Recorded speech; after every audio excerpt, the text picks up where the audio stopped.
di ba? Uy, nabasa na yung jacket mo. Kamay niya, oh, basa na. Saan? Kamay niya.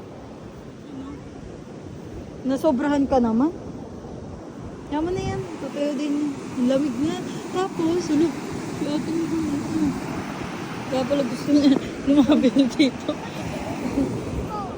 Tara na. Kasi kaya nila yung lamig. Gusto mo ba mag-swim? Tara na. Oo.